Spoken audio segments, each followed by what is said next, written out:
अस्सलामुअलैकुम मेरी प्यारी मदर्स। क्या आप चाहती हैं कि आपका बच्चा बड़ा होकर ना सिर्फ नमाजी बने बल्कि वो आपका ऐसा सहारा बने जो कभी आपका साथ ना छोड़े? क्या आप चाहती हैं कि वो दुनिया में भी कामयाब हो और आखिरत में आपके लिए सच्चाई जारिया बने? तो चलिए, आज मैं आपको वो 5 पावरफुल हैबिट्स बताऊंगी जो अगर आपने अपने बच्चों में डाल दी तो इंशाअल्लाह आपका बच्चा एक मिसाली आइडियल इंसान बनेगा। हम में से बहुत सी बहनें जॉइंट फैमिली में रहती हैं और बहुत सी अलग, लेकिन इम्तिहान हर जगह है। तो इस मसले का हल मैं आपको समझाऊंगी मरियम और उसके 3 बच्चों की एक प्यारी सी कहानी के जरिए। वीडियो को पूरा देखिएगा क्योंकि लास्ट में मैं आपके लिए एक बहुत स्पेशल बात है। वो 5 बातें ये हैं। 1. पहले खुद मॉडल बने। बच्चा वो नहीं करता जो आप कहती हैं, वो करता है जो आप करती हैं। मोहब्बत से दीन की दावत, डर से नहीं, अल्लाह की मोहब्बत से सिखाएं। घर का माहौल यानी एनवायरनमेंट, घर की दीवारों को दुआओं से सजाएं। अदब और शरीक यानी शेयरिंग, दूसरों का हक पहचानना सिखाएं। दुआ की कुव्वत, माँ की दुआ बच्चे की तकदीर बदल देती है। चलिए अब मिलते हैं मरियम से। मरियम एक जॉइंट फैमिली में रहती थी। उसके 3 बच्चे, 2 बड़ी बेटियां जोया, इनाया और छोटा बेटा अहमद। मरियम चाहती थी बच्चे सुबह फज्र में उठें, लेकिन जब वो अहमद को उठाती तो दादी फौरन आ जाती, रहने दो मरियम, अभी तो बच्चा सोया है, क्यों उसकी नींद खराब करती हो। जब मरियम बच्चों को ज्यादा चॉकलेट खाने से मना करती तो दादाजी कहते, बच्चों के साथ इतनी सख्ती अच्छी नहीं। जब बच्चे मोबाइल मांगते दादाजी दे देते। मरियम परेशान थी कि मेरा घर दीन से दूर जा रहा है। तभी मरियम ने कुरान की ये आयत सुनी, और जान लो कि तुम्हारे माल और तुम्हारी औलाद एक इम्तिहान है। सूरे अल-अनफाल आयत 28। फिर मरियम ने एक दिन फैसला किया कि वो खुद को बदलेगी। उसने डांटा नहीं बल्कि सब्र और हिकमत का रास्ता चुना। उसने बहुत प्यार से अपने सास ससुर को समझाया, अम्मी अब्बू, आपका प्यार इनका हक है, लेकिन हमारी तरबियत ही इन्हें कल अल्लाह के सामने खड़ा करेगी। अगर हमने आज इन्हें सख्ती की सही रास्ता दिखाया तो ये हम सब के लिए सदकाए जारिया बनेंगे। मरियम की इस बात ने उनका दिल जीत लिया। अब घर का नज़ारा बदल चुका था। 1. खाने के आदाब और दादा दादी का साथ। जब भी सब दस्तरख्वान पर बैठते, अहमद भूख की वजह से जल्दी में खाना शुरू करने लगता। पहले दादी उसे चॉकलेट दे देती थी, लेकिन अब दादी उसका हाथ पकड़कर प्यार से कहती, बेटा हम अल्लाह का शुक्र अदा करके खाएंगे ना। फिर दादाजी बुलंद आवाज में बिस्मिल्लाहि व बरकातिल्लाह पढ़ते और सब बच्चे उनके पीछे दोहराते।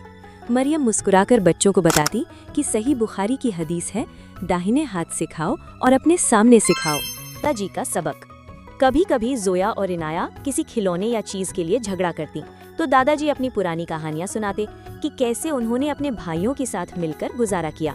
दादाजी सिखाते, बच्चों, हमारे नबी सल्लल्लाहु अलैहि वसल्लम ने फरमाया है कि तुम में से कोई मोमिन नहीं हो सकता जब तक वो अपने भाई के लिए वही पसंद ना करे जो अपने लिए करता है। बुखारी 13। ये सुनकर दोनों बहनें एक दूसरे को गले लगा लेती और मरियम का दिल सुकून से भर जाता। स्कूल से वापसी और दुआओं का मौशरा। जब बच्चे स्कूल से आते तो दादी अम्मी दरवाजे पर उनका इस्तकबाल करती और याद दिलाती, पहले सलाम करो बच्चों। मरियम ने घर के हर कोने में छोटी छोटी दुआएं लिखी थीं। अहमद जब अपना बैग रखता तो दादी उसे रब्बे जिदनी इल्मा याद करवाती। साथ मिलकर रहने से बच्चों ने ये सीखा कि बुराई का जवाब बुराई से नहीं, अदब से देना है। अगर कोई गलती हो जाए तो सॉरी कहने में शर्म नहीं करनी और हर हाल में अल्लाह का शुक्र अदा करना है।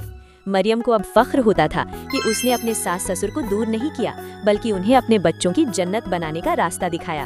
यही वो बुनियाद थी जो उन बच्चों के दिल में हमेशा के लिए बैठ गई। वक्त बीतता गया। मरियम के बच्चे अब बड़े हो चुके थे। जोया ने कॉलेज में कदम रखा तो वहाँ की चमक धमक ने उसे थोड़ा मुतासिर कर दिया। वो बेटी जो कभी घर में दादी के साथ बैठकर कहानियां सुनती थी, अब उसका ज्यादा वक्त दोस्तों के साथ गुजरने लगा। उसके बिहेव में चिड़चिड़ापन आ गया। जब मरियम उसे नमाज के लिए कहती या पर्दे का याद दिलाती तो जोया कहती, अम्मी आप आज भी पुराने ज़माने में जी रही हैं, कॉलेज में लोग मेरा मजाक उड़ाते हैं। मरियम और उसके हस्बैंड दोनों बहुत परेशान थे। उन्हें समझ नहीं आ रहा था कि इतनी अच्छी तरबियत के बाद भी ये रास्ता क्यों बदल रही है। एक दिन कॉलेज में जोया के उन्हीं दोस्तों ने, जिन्हें वो अपना सब कुछ समझती थी, उसे एक बड़ी मुश्किल में डाल दिया। एक गलत फहमी की वजह से सब दोस्तों ने उसका साथ छोड़ दिया और उसका मजाक उड़ाया। जोया उस दिन अकेली खड़ी रो रही थी। उसे एहसास हुआ कि दुनिया की दोस्ती सिर्फ मतलब की होती है। वो घबराकर घर आई और अपने कमरे में बंद हो गई। मरियम ने उससे कुछ नहीं पूछा, बस उसके सर पर हाथ फेरा और उसे पानी पिलाया। जोया अपनी माँ के सीने से लगकर रोने लगी। मरियम ने बहुत प्यार से जोया को समझाया, बेटा अल्लाह ने कुरान में फरमाया है, और जो अल्लाह पर तवक्कुल भरोसा करता है तो अल्लाह उसके लिए काफ़ी है। सूरा अत-तलाक 3। दुनिया के लोग बदल सकते हैं लेकिन अल्लाह का रिश्ता कभी नहीं बदलता। जोया को अपनी गलती का एहसास हो गया। उसने देखा कि जब वो भटक रही थी तो उसके छोटे बहन भाई इनाया और अहमद भी नमाज में सुस्ती करने लगे थे। उसने सोचा, मैं बड़ी बहन हूँ, अगर मैं ही गलत रास्ते पर चलूंगी तो ये बेचारे कहाँ जाएंगे। जोया ने उसी दिन से अपनी जिंदगी बदली। उसने फिर से वही पुरानी मरियम की बेटी बनकर दिखाया। उसने अपने छोटे भाई बहन को बुलाया और उन्हें सूरह लुक़मान आयत 17 का वो सबक याद दिलाया जो बचपन में दादी ने सिखाया था। ऐ मेरे बेटे, नमाज कायम कर और अच्छी बात का हुक्म दे और बुरी बात से रोक। दोस्तों, मरियम की कहानी हमें ये सिखाती है कि तरबियत कभी बेकार नहीं जाती। अगर बच्चे कभी भटक भी जाएं तो आपका सब्र और आपकी दुआ उन्हें वापस खींच लाएगी।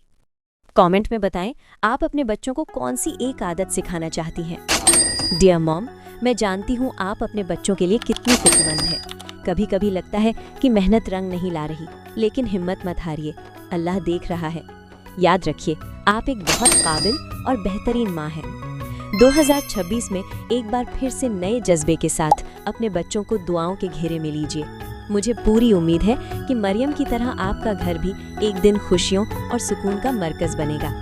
अगर आपको मरियम की ये जर्नी अच्छी लगी तो चैनल को सपोर्ट ज़रूर कीजिएगा, क्योंकि आप जैसी माँओं की वजह से ही ये उम्मा मजबूत है। मिलते हैं अगले वीडियो में। ओके, अल्लाह हाफिज़।